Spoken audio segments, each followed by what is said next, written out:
everybody's boss dog. I call my dog Molly. This little dog would look at me, her name's Molly too, and found out the dog across the road is Molly. Oh my goodness. Right. We'll just go out and call her Molly. Got a whole yard full of dogs. All dogs will come running. I got excited for this. I'm sorry, y'all. All right. Okay, so different setups. This week we don't have a PowerPoint, but next week we will. We'll figure out how to make that work. We got it into it. Look it up. What's up? All right. So, we'll get through as much as we can, and whenever we don't finish, I will finish in another video that I will post online and you can watch in your own time. So, I apologize, I will not be as late next time. I'm gonna leave at 4:15. Bring an extra coffee. All right. So, Mary, will you start us with a word of prayer? Heavenly Father, we're so thankful that we can have this opportunity to come into your house to learn your word. Father, as we study these words, we just ask that you give Rachel the words that will speak to us and fill our hearts and minds of everything but you, so that we may hear what you have to say. In the name of prayer. Amen. Amen. All right, so it comes as no surprise that we're going to start at the end of 1 Samuel. Saul and Jonathan die in chapter 31, and I want to know if anyone remembers the details of their death.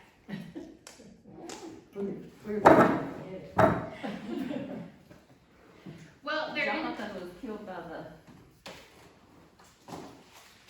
the enemy, and Saul was wounded, and then he asked his cupbearer, armor bearer, to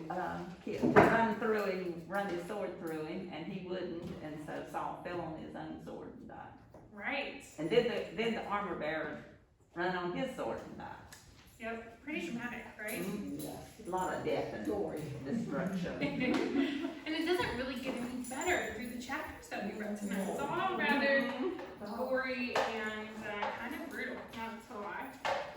And it's interesting that at the beginning of 2 Samuel in chapter 1, we get the same story but told in a slightly different way, right? This time it comes from the Amalekite that comes to David and he brings him Saul's crown and he's like, Saul is dead. And he asked me, and he was afraid that he was going to be mutilated, and so he asked me to kill him, and I did it.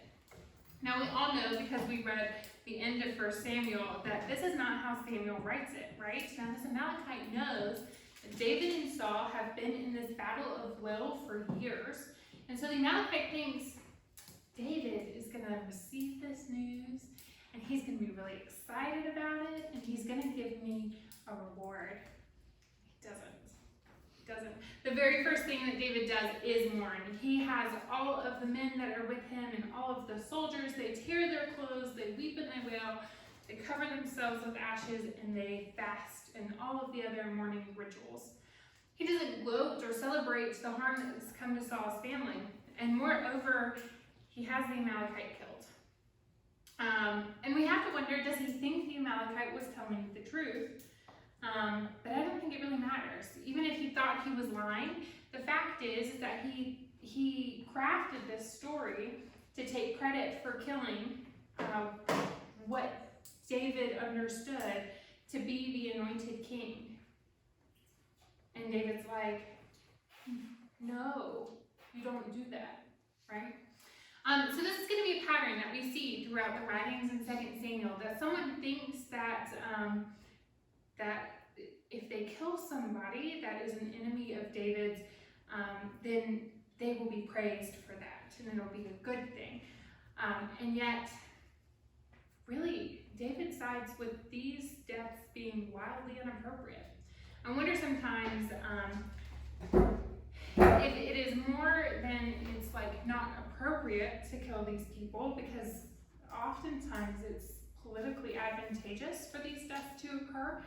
but it's more the sense of David now understanding that he is stepping into the role that Saul has inhabited, right?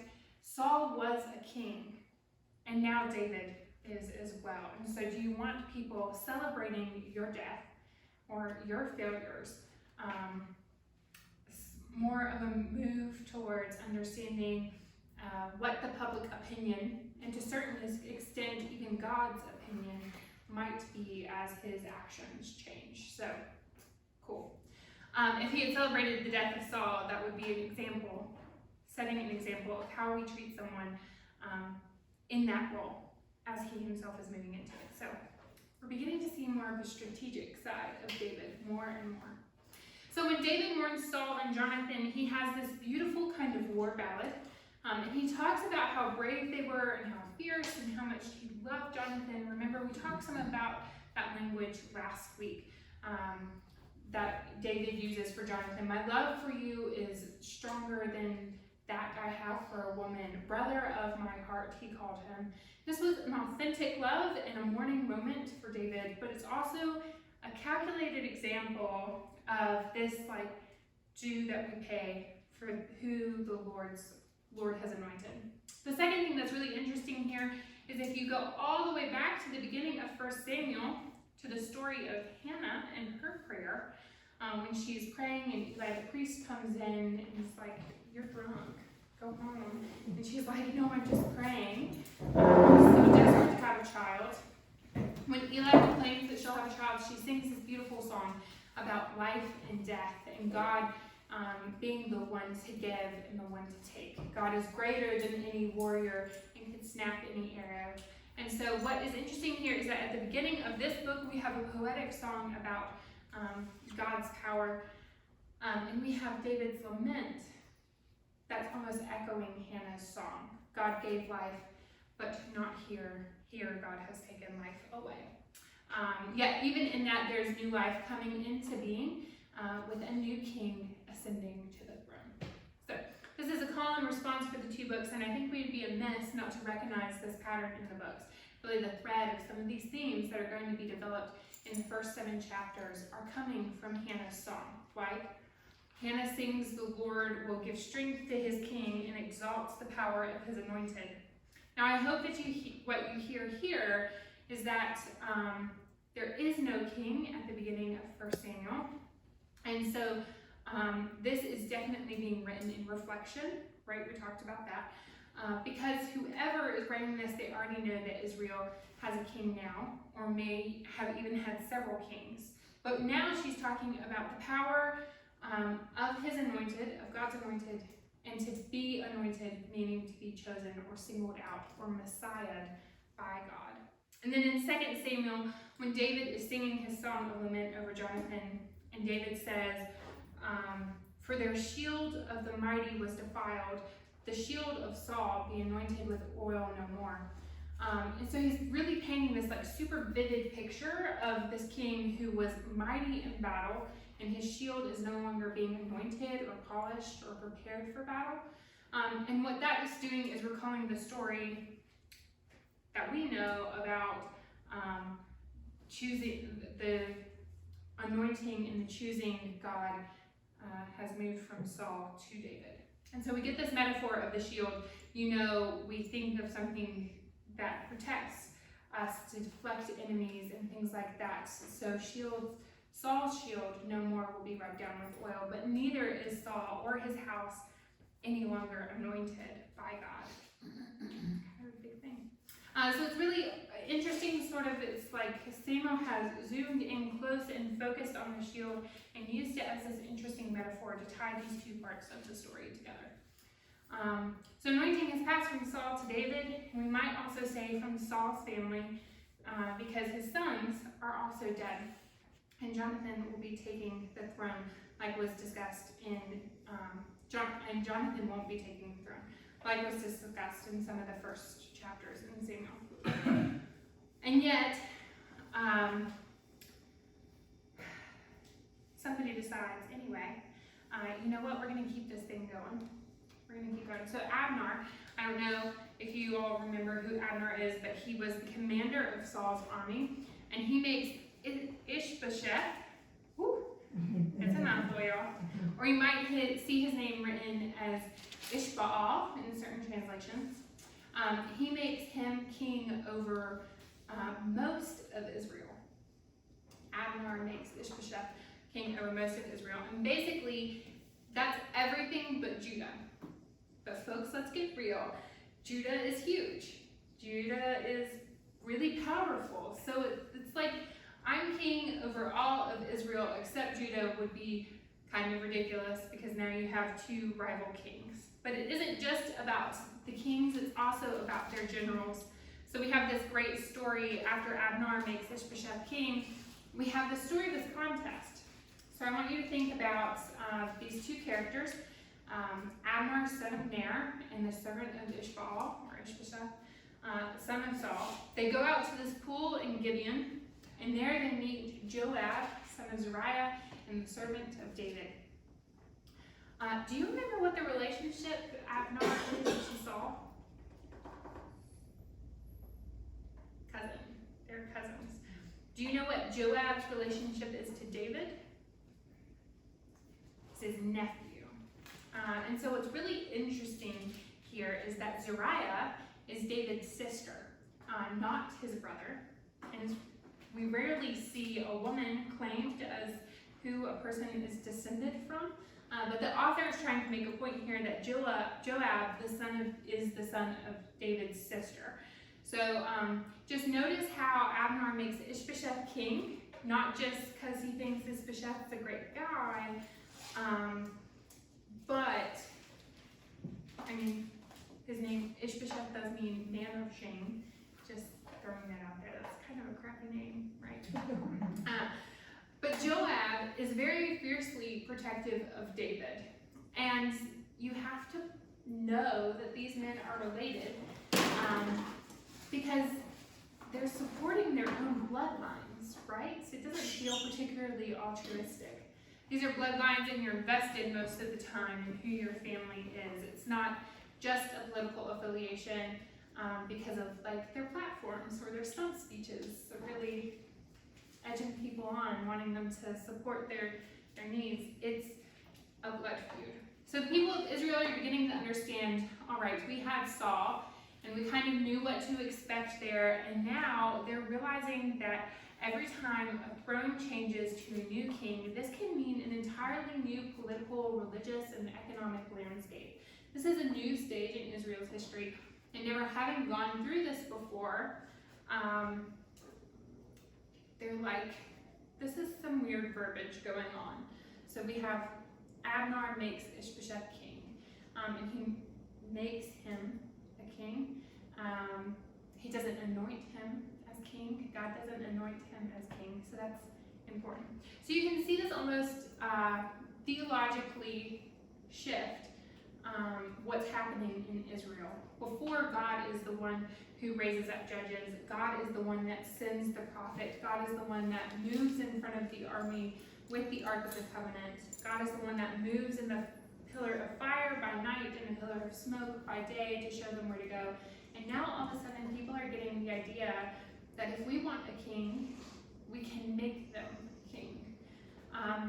But they're going to take that one step further in we're not going to only ask for a king, but we're just going to do it ourselves if it's not suiting to us. So it's an interesting shift. And you can see all of these stages of progression, the further that Israel gets from having God as their sole and only leader to now all of a sudden they have two kings and they don't know what to do with them. So, Gibeon, we're getting back to, promise. The two posses go out to Gibeon and they're like, we're gonna rumble. And they have a contest, 12-on-12 wrestling match. But they end up fighting gladiator style and they just draw their swords and stab each other until they all die. Very effective. Which you think would kind of solve it, right? Like maybe, okay, this didn't work out, let's just go home. It actually results in a huge battle. And in that battle, Abner is running away from Joab's brother, Asahel. And Asahel is this guy who's like the Greek god Hermes, is very swift of foot, he's like this awesome track star. And Abner spears them. He sort of like rear ends him with the butt of his spear, and it goes through Ashahel's person. Kind of gross. Understandably, Joab is really upset about this. That was Joab's brother. And so he takes off after Abner. So now you've got the commander of Saul's army, who's propped up this king, Ishbosheth, and the general of David's army, or David's second in command, are now added to the fight, and Abner is running away, and Joab is going to catch him and kill him. And when he finally captures him, all of his men surrounding him, Abner says, "Is the sword to keep devouring forever? Do you not know that the end will be bitter? How long will it be before you order your people to turn from the pursuit of their kinsmen?" This is a big statement. A big statement. I don't think the writer of Samuel says this for Abner's sake. This is like the thesis statement for the rest of the story. Is the sword to keep devouring forever? What do you think the answer is? It does. Yeah. Why do you think?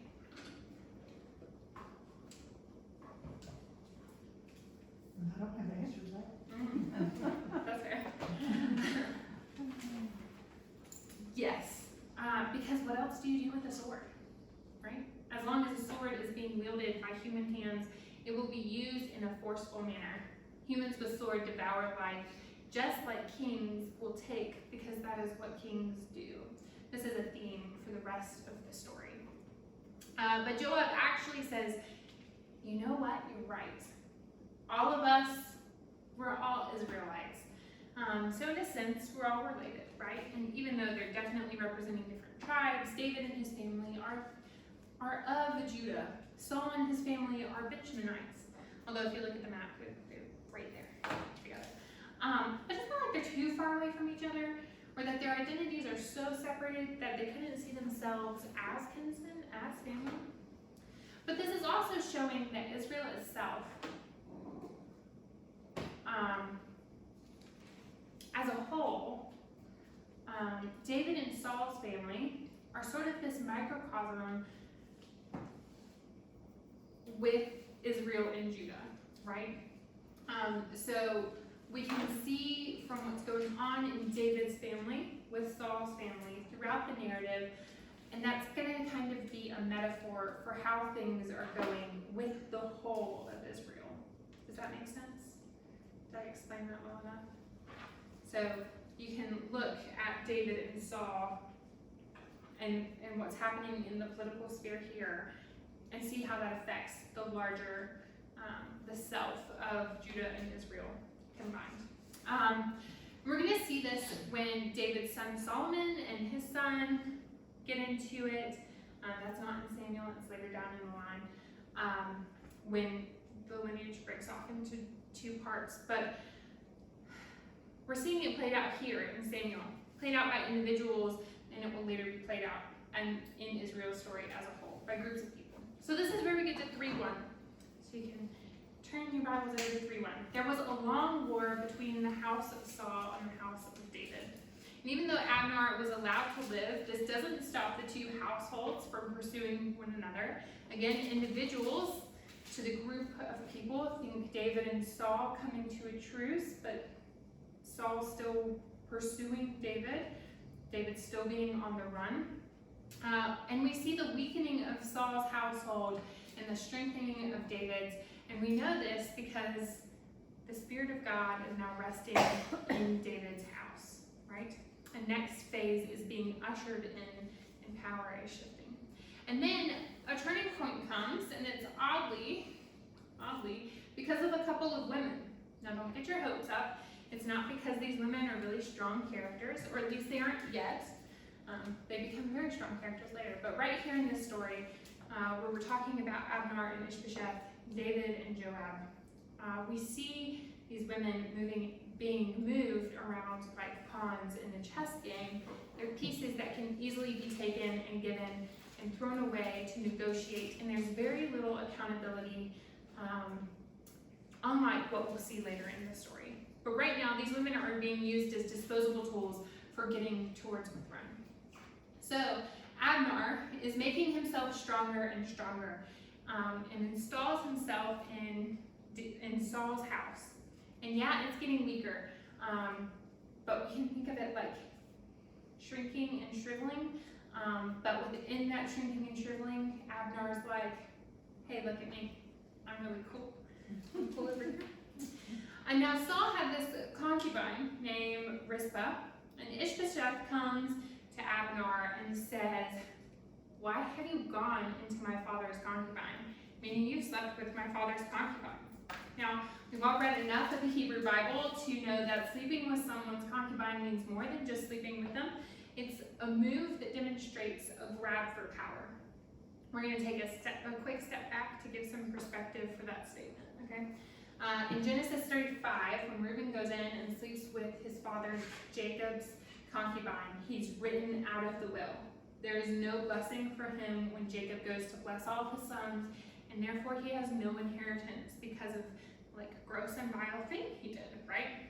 And later in 2 Samuel 16, towards the end of David's story, we'll see David's son Absalom will try to take the throne, and he'll pitch a tent on top of a building so that people can see him take his father's concubines into the tent.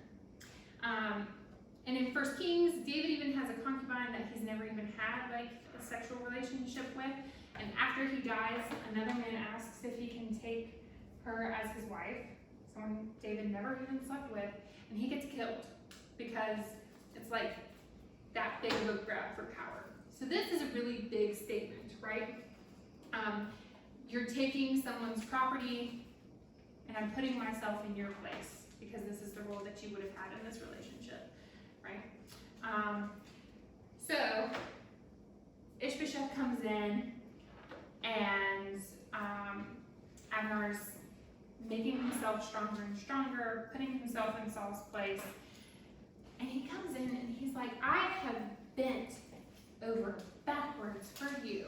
Abner flies off the handle and he's like, how dare you accuse me of this? How dare you? I've been over backwards for you. I have protected you from David. I have made sure that everyone else is loyal to you. How dare you accuse me of grabbing for power? And so what does he do? What does Abner do? Anybody know? Did you say he kills him? He decides to go to David and He defects over to David's camp. He literally says, fine, you don't appreciate me. I'm gonna go see what David's doing because you're not treating me right. And he says to David, I will be your ally from Saul's house. I will get all of the people that I have used to make Ishbosheth king, and I will bring them all to your side so that you'll have a fully united Israel. And then David asks for one thing. Anyone remember what it is? Michal. Yeah. You know my wife McCall? I want her back. You need to give her back to me. Now this is interesting because if you remember the verb we discussed last week in Hebrew, it's that Michal loved David. And we talked about how that verb placement for her is the only place where the verb love is attributed to a woman.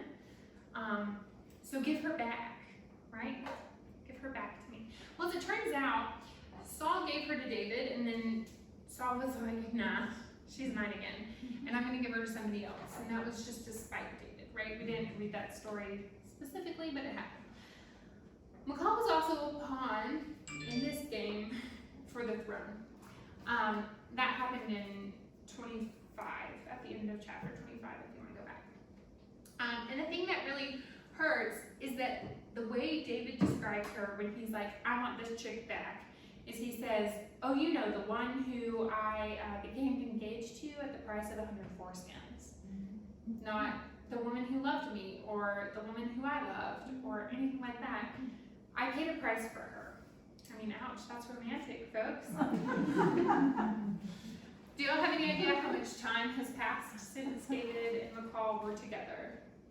Long enough for her to get another husband. That's true.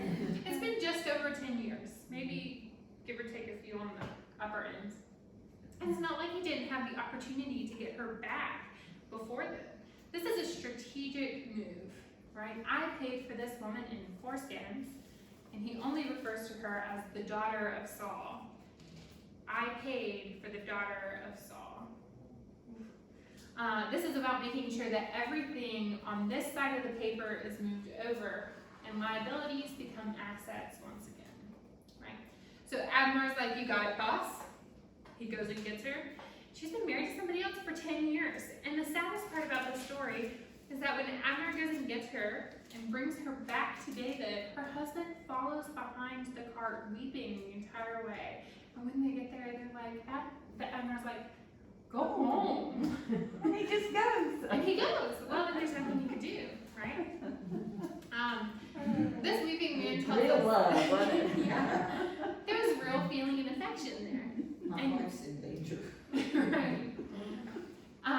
And now here's where we start seeing David beginning to take back, taking back what was mine. And he's consolidating his power. Human relationships begin to take a back seat, starting now. So in response to this exchange with Abner,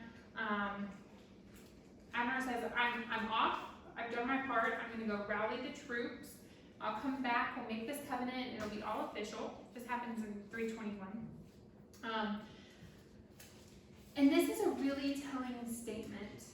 Verse 21 says, and then you may reign over all that your heart desires. Is that what God anointed David to do? To reign over all that his heart desires? No, God said for him to shepherd my people. Remember the image of protection, of making sure that others' needs are met, a steadfast accountability for the kingship. But Abner says you can have whatever you want now. And this is a very slippery slope to ultimate power and a trend of taking for David. So David's kind of been in a murky place. Was it wrong for him to demand his wife back? Not technically, but we're starting to see some of this language as you can do whatever you want. You can do as you see fit, or as seems good to you. And that sounds mighty good to a person that's amassing his power, but it will never equal what the Lord asks for you to do. Right? What sounds good to me will never be the same as what the Lord asks of me. And I think that it's a really interesting point, and if we don't slow down and take a look at these pieces of the story, we kind of miss this gradual language where we start seeing David's conscience, we start seeing his decision making being moved from here's what I heard from God, and now all of a sudden language that's coming from the people around him of taking power so that you may reign over all that your heart desires. I want to take a moment to acknowledge something that's kind of difficult, and it's a theme that we're going to deal with for several weeks as we go forward. I romanticize this man walking behind his wife crying back to town where she's being taken, but it doesn't address the woman. And as a woman, I find that many, if not most of the stories in the Bible surrounding women, especially some of the ones coming up soon, are really hard to reconcile. And these need to be given space for us as women and even as men to express frustration and grief over the way that they're used to further political posturing. And that isn't to say that these women don't use their voices to get the attention of the leaders and of whole communities, but we cannot discount the ways in which they were used and abused. And I want to leave some space here for those feelings. And you can bring them up here, or you can bring them up to me personally, or whatever you need or want. I understand, because I have these feelings as well. These women, though, often become strong characters. For instance, at the end of the story of Rizpah, the concubine, she is the only person that after Saul and Jonathan's bones are exhumed, she stands over them and covers them with her cloak when no man would do it. And she protects the dead's honor when no one else would. She's a power character. That's powerful. Michal is used as a pawn right now, but prior to this, she has been a a kingmaker, and she used her voice to protect David, and she helped him over and over again as Saul was seeking his life. Even Bathsheba, who we will meet here very soon, who was raped by David and her life ruined, she becomes a kingmaker in her own right in 1 King as she engineers what will happen with her son Solomon. So the writer of Samuel understands that women can be used as pawns. But the writer of Samuel also believes that God can be used as a tool as well. We're not just seeing people now that believe that God can be used as a tool or a way to use religious power to influence and manipulate persons. The emotions and the followers of Yahweh can be manipulated through priests and kings. And we see this exploitation, but it doesn't diminish the power of God or God's importance or God's value. What it does instead is show us the character flaws in some of these larger-than-life characters we're dealing with in these stories. We're seeing the shadow side of these people in real ways. And often we can see a shift with these women's stories in the ones where, but in the ones where they don't get that shift, it's often very tragic. And we have to be able to sit with that and recognize the tragedy. But just like God is not diminished, neither are the roles and importance of these women in the biblical narrative. So, all right, back to it. We'll do one more section. All right. So, Abner thinks he's made it. He's defected to David. He gave David what he wanted. He got the quid pro quo. You got your wife back. David says, go in peace. But you'll remember that it's not go in peace, it's go in pieces. Cool. Joab didn't forget that Abner killed his brother. Joab is David's second. Remember, there are a lot of moving characters on this board. Joab is David's second and is always there doing David's dirty work or even exploiting David's flaws in order to get what Joab wants. Joab's very, very bloodthirsty, so be ready to see that going forward. He kills Abner, and that makes David angry because it completely subverts the banquet and the honor that he just gave to Abner, and this great show of we can all be friends, right? And then the general's like, off with your head. So David understandably is angry, and he curses Joab, saying, "Cursed be your family." Aren't you family, David? Isn't that your nephew? It's interesting. But David puts on this huge show of mourning Abner. And I'm not saying that he didn't mean it. I'm just saying that he made it very, very, very public. Which makes it feel kind of like posturing, right? So all of the people took notice of it. In fact, can someone read 336? Chapter 3, verse 36. Now all the people took note of it, and it pleased them, since whatever the king did pleased all the people. Doesn't that feel a little ominous? David has a very charmed existence up to this point. He can have the most powerful man in all of Israel after him, talking about Saul, who never catches him, and yet he can be in a place where he could kill Saul several times. Everyone loves David.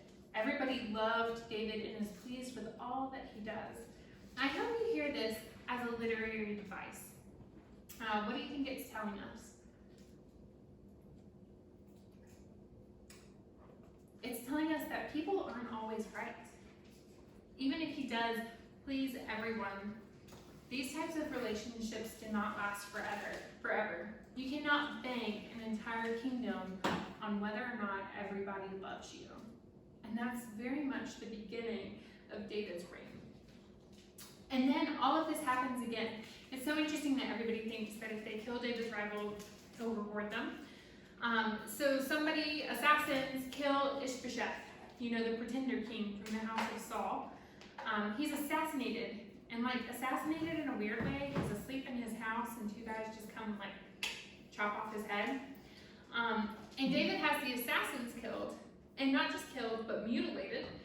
He cuts off their wrists and ankles and hangs them up without feet or hands. And then he gives Ishbosheth's head a funeral, just the head. It's a little odd. But again, this is saying, this is how we treat people. We give, even someone who is our enemy, we do what is right towards them, right? What is right and proper. And I want you to pay really close attention to something. Notice these two. Joab kills Abner, even though the king just gave him his protection, and Ishbosheth has been assassinated. What's the difference in how David treats the assassins of Ishbosheth and how he treats the assassin of Abner? He curses one and he kills the other.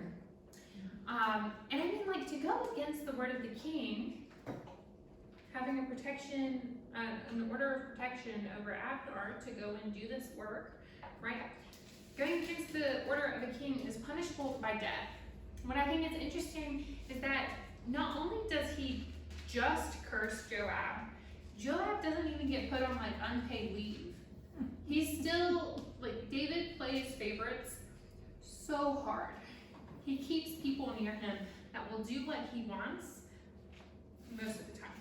Or his family. Joab is his nephew, and he's already lost 2 of his other nephews in this war. And this is another theme that we'll see over and over and over again. It doesn't matter what David's family does, there is no boundary that they can cross. He does not step in, he does not give guidance, and there are no consequences. His children hurt each other, his children rape one another, and they murder one another, and still there is no consequence. And the problem here is not that there is tolerance for his family's actions, because that's true to all of us to some degree, right? Rather, it's that as king, he is supposed to enact righteousness and justice as an example for all of Israel. This isn't just about his family, but rather it's a story about that is projected writ large onto the people of Israel. There is now this constant turning inward, turning back into oneself instead of turning outward and upward towards God. And that's not why Israel was released from bondage in Egypt. They were called to be a people that faced out rather than a people that were pulled in. And they are no longer facing outwards as they were called to in the Abrahamic covenant, when God says, I will bless you so you can be a blessing to all the families of the earth. Right? And now this blessing is very much internalized. It's very much about me, my family, my lands, my stuff, my power. And that's what the focus on a king is doing to the whole of Israel. It's turning in on itself. And the whole of the story of Israel's civil war is turning in, right? So, I'm gonna do one more of these. So, as the funeral for Ishbosheth's head is over, all the tribes of Israel come to David at Hebron and say, we're looking at your bone and flesh. This storyline of this family is coming back. We are all of Israel. We are all family. We don't need this infighting anymore. And they even acknowledge that when Saul was king, you were actually Israel's king because God anointed you. And on top of that, anytime we were attacked or in distress from our enemies, you were the one that helped and were a steady and reliable presence. So the elders come together and they make a covenant with David, and then they anoint David as king over Israel. And this is interesting because this is the only time that they make a covenant with the king before they anoint the king, right? Normally you make a covenant as you are throned. So what did they pledge? What did he say that he would do? We don't know what it is, but it's interesting to think about. So the people acknowledge that God made this decision, and it's been true for a while, and now they have caught up to God and are taking this united stand to say, we are receiving what God has chosen for us. It's very symbolic, a really symbolic moment. This is a hinge moment where they pay tribute to the past and they pivot and turn towards the future. And this is happening literarily too, because from this point on, we'll not focus on the Civil War, which is currently ending, but on how David is changing to this area of consolidating his power. And he does that in three main ways. And that's where we'll end. I'll put the rest online. I'm so sorry. But the rest is really good, so I hope that you'll watch it. And at the end of that, I'll put up the I'll put up the reading assignment for next week. So we'll be back here, and I will be on time. I wondered why, chapter 4, verse 4, why they threw that in about Jonathan's son being killed. Mm-hmm. Why did they throw that in there? It doesn't have anything to do with the rest of it, does it? It We'll have that later. It does get picked up later, but it's also, we touched on it a little bit last week. So that's where David is still in this really good place, right? Where he's not yet taking power, but there he's taking responsibility for the problems that his relationship with Saul had on the community, on the impact. So he is at that point still taking in and being a magnet for the people that are on the outskirts of society. And we see that change to where he wants to be the center of attention. But at that point, he's like, I did this. If I had not had this kind of relationship, I can fix this. And so he does. All right. Thank you all. Thank you. So you stopped it. Where you stopped it. What is the reading for next week? I didn't figure that out yet. It'll be on Sunday school. I will let you know. Somewhere in 2 Samuel. Yep, somewhere in there now. Just keep on reading. 8 to something.